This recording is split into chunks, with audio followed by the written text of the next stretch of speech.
हे ईश्वर, मुझे इतना नीचे मत गिराना कि मैं पुकारूं और तू सुन न पाए, और इतना ऊंचा भी मत उठाना कि तू पुकारे और मैं सुन भी ना पाऊं।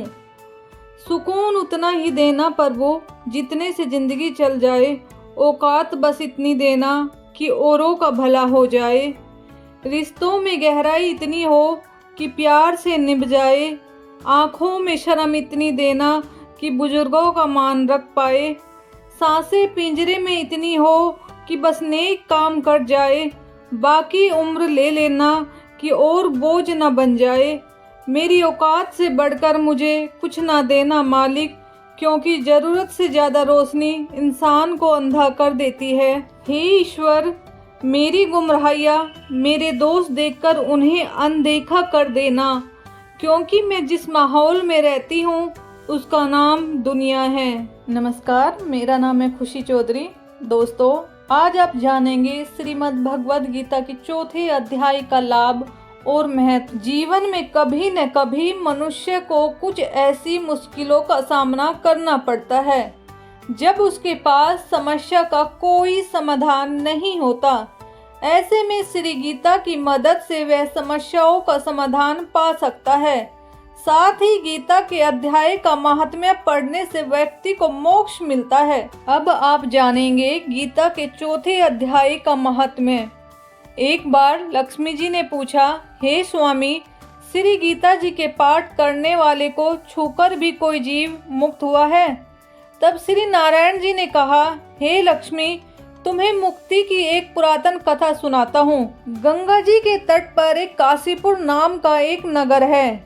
वहाँ एक वैष्णव रहता था।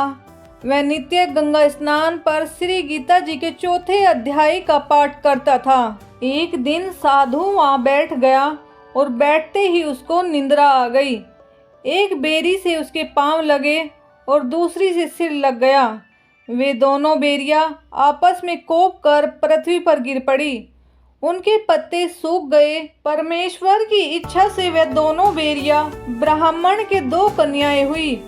फिर ब्राह्मण के घर जन्म लेकर उन दोनों कन्याओं ने तपस्या करना आरंभ कर दिया। जब वे दोनों बड़ी हुई तब उनके माता पिता ने कहा, हे पुत्रियों, अब तुम्हारा विवाह करते हैं। तब उन्होंने माता पिता से कहा, हम विवाह नहीं करेंगे। उनको पिछले जन्म की खबर थी। उन्होंने कहा, हमारी एक यही अभिलाषा है कि वह साधु हमें पुनः दर्शन दे, जिसके स्पर्श करने से हमें अधम देह से छुटकारा मिला और यह देह मिला। वह मिले तो बड़ा अच्छा होगा। यह विचार कर उन दोनों ने माता पिता को तीर्थ करने की आज्ञा मांगी। तब माता पिता ने उन्हें तीर्थ यात्रा की आज्ञा दी। तीर्थ यात्रा करते करते वह बनारस पहुंची तो वहां जाकर देखा कि वह तपस्वी बैठे हैं, जिनकी कृपा से हम बेरी की देह से छूटे हैं। तब उन दोनों कन्याओं के चरण वंदना की। साधु ने कहा, तुम कौन हो? कन्याओं ने कहा, हम पिछले जन्म में बेरिया की योनि में थी। एक दिन वन में तुमको बहुत धूप लगी, तब तुम बेरियों की छांव के तले आ बैठे। लंबासन होने से एक बेरी से आपके चरण लगे और दूसरी बेरी से सिर लगा, तो उसी समय हम बेरी की योनि से मुक्त हो गई। अब हमने ब्राह्मण के घर में जन्म लिया है और बहुत सुखी है। आपकी कृपा से ही हम मोक्ष को प्राप्त हुए। तब तपस्वी ने कहा, मुझे उस बात का पता नहीं था। अब आप आज्ञा करें, मैं आपकी क्या सेवा करूं, क्योंकि तुम ब्राह्मण उत्तम जन्म श्री नारायण का मुख हो। तब उन कन्याओं ने कहा कि आप हमको श्री गीता जी के चौथे अध्याय का फल प्रदान करो, देव देही पाकर सुखी होवे।